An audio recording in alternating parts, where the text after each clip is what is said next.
Welcome. In this lecture, we're going to look at Chapter 3, Part 4, and we're going to talk about musical form. Musical form. Musical form is kind of how music gets arranged on the large scale, okay? In music, the melody and harmony and rhythm, can be arranged to create a sequence of events that the composer finds aesthetically pleasing. So, how do we create this form? Okay. So one of the most important things about music is music's a linear art form. That just means when we play music, it exists through time. And if we want to emphasize something in music, we play a melody. And then to emphasize that melody, we're going to go repeat that melody again so that we know that, hey, this is an important idea. Okay. So the first thing is we have a statement. We state an idea, and then we repeat that idea. Okay, and by that repetition, it's letting the listeners know, hey, wait a second, we want to be aware of that. Okay. Now, there are a few other elements that help us create these formal designs as well. Contrast. Okay, maybe we have a melody, and we have to we play it, we repeat it again. Well, if we go to a different section, maybe we want to contrast it. Maybe we want to play something different to give us a break from the opening material, and then we go back to that. The idea of revisiting an idea is called a reoccurrence. Okay. Now, there's one other element as well that we can use to create formal designs, and that's variation. Now, a variation is something you have a melody, and then if you play it again, you alter the melody, but you still have the basic essence of it. Okay. One of the best analogies I like to use in the class with the idea of variation is we have a hamburger. Okay, and everyone knows what a hamburger is. So if I make a cheeseburger, well, that's a variation. We still have the burger, but we're just adding to it. Okay. Maybe we have a vegan burger is another variation of it. Maybe having a BLT burger, that's another variation. Okay. And the same thing happens in music where you could play a melody and then maybe you vary the melody. Maybe instead of playing in a major key, you play it in a minor key. Maybe you play it twice as fast, or you do certain things to alter the element of the piece, but the core, the essence is still there and still maybe recognizable. So the first way we create form is we present an important musical idea. We have what's called a statement, and they have an icon here, A. A is going to be our statement. Now, another tool to help build form is this idea of repetition. Okay, repetition is basically repeating the same musical idea, and maybe it might be a melody, maybe it's a rhythm, maybe it's maybe it's a certain texture or gesture. Okay, so repetition is especially important in the art of music. Okay, again, music exists through time, and so when we have something that reoccurs, it tells us, hey, that's something that we want to be prepared for. And you can see here we have this icon A, and it gets repeated 3 times. Now, another aspect that we look at is the idea of contrast. Okay, so we can start with one idea and play it. Maybe we could even repeat it. Okay, but the idea is we play something, we create something, and then we go away from it and we do something different, and then we come back to it.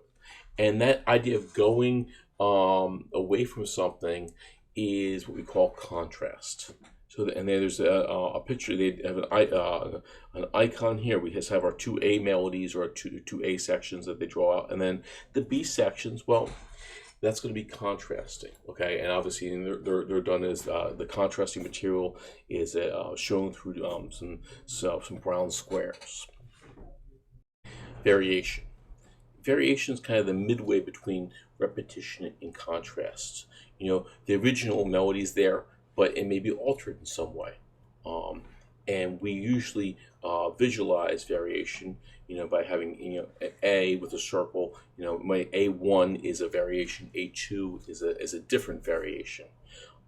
And throughout this course, we'll look at a couple theme and variations, which is a specific form, especially with the classical period. And we'll see how the melody is presented and then how the composer chooses to vary it. Reoccurrence. Now, the idea of reoccurrence just means that we're going to state a melody or a section that we've played before. Okay, so we're going to play the piece. Maybe if you look here, we play that A section in blue, and then we're going to go away from it. Maybe we'll play the A section again, but we vary it. Maybe we'll have a few contrasting sections. But ultimately, what we want to do is we want to come back and we want to go back and revisit that A section. And by doing that, by coming back to the piece that we played at the beginning or so forth, it gives us a sense of finality or closure. Now, when we start to talk about forms, there are a few set forms that we're going to want to be aware about. Okay, one of those forms is called strophic form. Okay, it's probably the most popular musical form.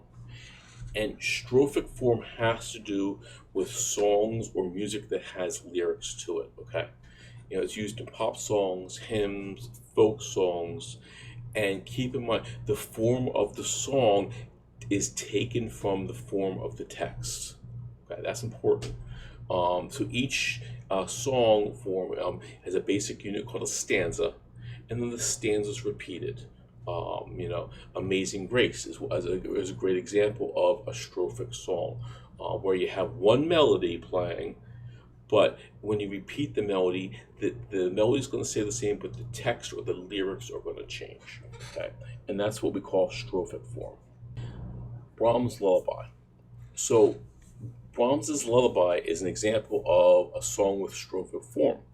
Okay, what we'll listen for is I have a music example where you have the melody playing, and she's singing in German, but she's going to sing text for the melody, and then when the melody comes back again, it's going to be a different set of lyrics. Let's listen to it.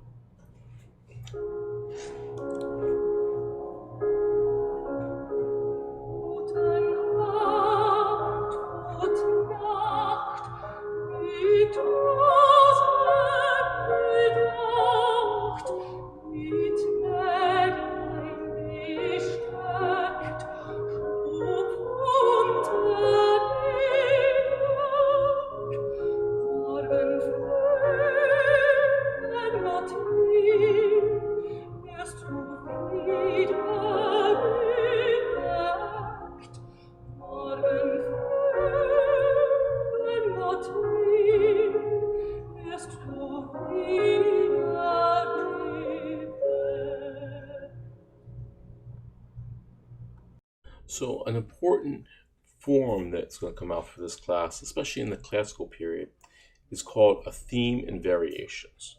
Okay.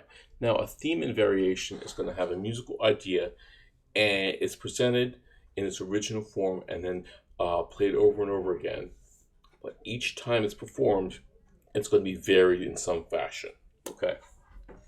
Now, they have a picture here. This picture is the Sydney Opera House, located in Australia, and you can see the building has these kind of arcs, and each arc is a little bit different, but they have the same kind of originality or structure to it, but they're slightly varied, and that's a good visual representation of theme and variations. Theme and variations continued. So one of the great examples of a theme and variations is a piece by Mozart, where it's an actual piece for solo piano and it's variations on the melody Twinkle, Twinkle, Little Star. So the original piano piece is the theme, which is Twinkle, Twinkle, Little Star, and then there's 12 subsequent variations. This example has the main theme and then just the first variation. Let's listen.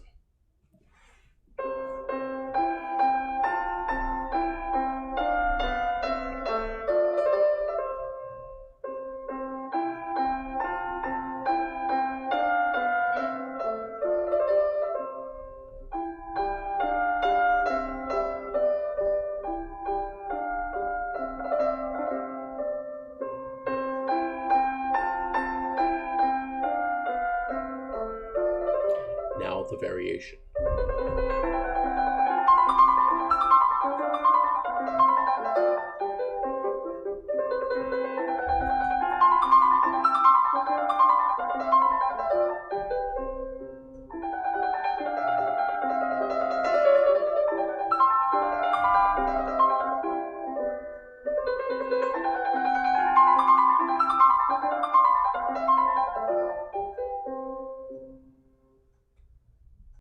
Binary form.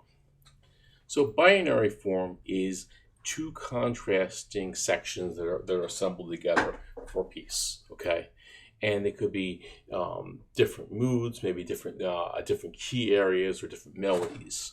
Okay, so we'll see lots of times with binary form, the sections are repeated. So we'll have the A section is played, and then it repeats, and then it will go to the B section, and that repeats, and that's kind of the essence of the form.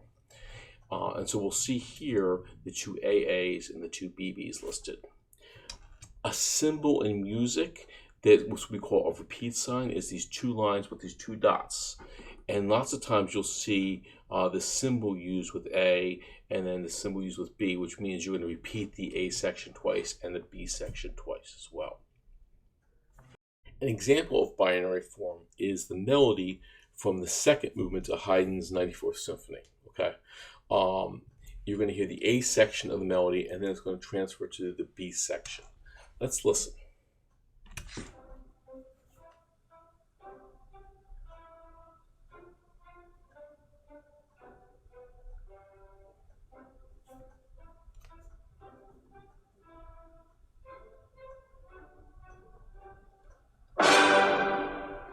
Now we have the B section.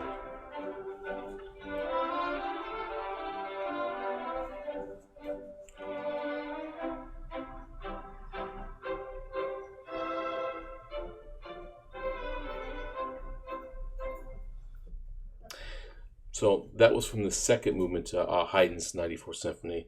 It's also called the Surprise Symphony. The surprise is that big loud crash that you just heard. It comes in the second movement to try and kind of jostle people and make sure you wake them up so they don't kind of fall asleep during the slow movement of the symphony. Ternary form. Ternary form is probably the most popular form in classical music. We have an A section, we state a material, we go to a contrasting section, maybe in a different key, and then we come right back and we revisit that A section. Okay. The B section is usually a contrasting style. Maybe it's a mood, maybe it's a different key area. Lots of times, composers, if they're writing for orchestra, are going to change the timbre, or they're going to change that instrumentation, and that's going to really, really enhance that contrast. And then, of course, when we go back, the third section is going to be a reoccurrence of the original A section. Tchaikovsky's Dance of the Reeds from the Nutcracker is a great example of a piece that's in ternary form. We start off with this light dance with the woodwinds. It's in the major key. And then the B section, it's contrasting. It's going to be, it's in a minor key. It's much darker. And he changes up the instrumentation. Now we have the brass playing. So let's go listen to the A section first.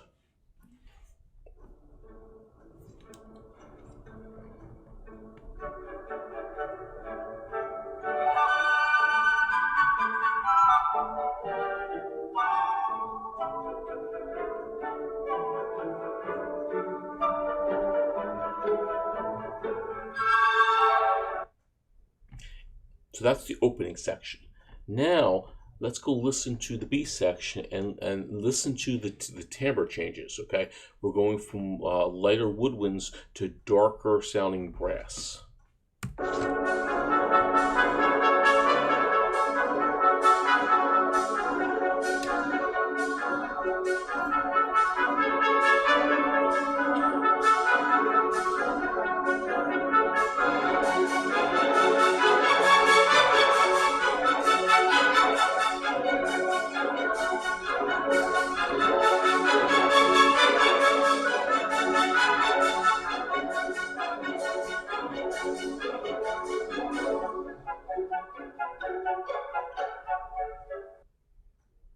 Rondo form.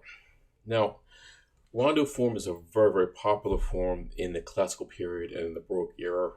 It's probably one of the most oldest musical forms, and it's popular because it's one of those things that works.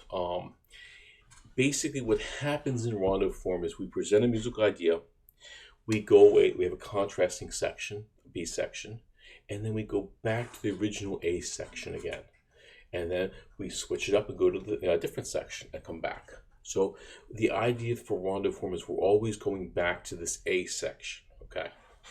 Now, there are two main styles of rondo form, or maybe subgenres of rondo form. One's called a 5-part rondo, which you see here right under common patterns, A, B, A, C, A. And then the others are called a 7-part rondo, hence A, B, A, C, A, B, A. An example of rondo form is the rondo from the Suite of Symphonies by Jean-Joseph Moreau. He's a Baroque composer. He lived in 1682 to 1738. And the piece is very, very popular because the theme was actually used in a TV show called Masterpiece Theater. Now, the piece is a 5-part rondo. I'm going to play for the A section. Let's take a look. Let's listen to it.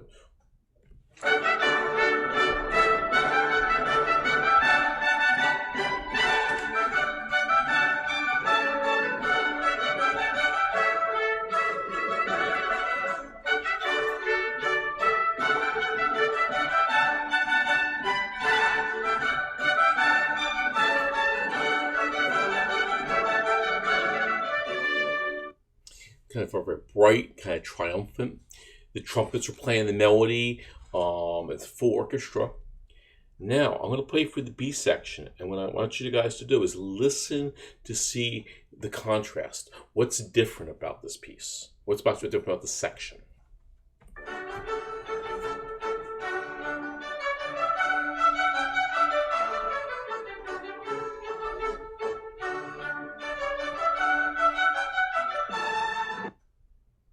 So the B section, it's contrasting. There's no trumpets, there's no drums, it's quieter, okay? It's just the strings and then the harpsichord part, or what they call the continuo part. So after this B section, the A section is going to come back, full orchestra with the trumpets playing the melody again. And then they're going to go even new material in the C section. Let's go listen to the C section now.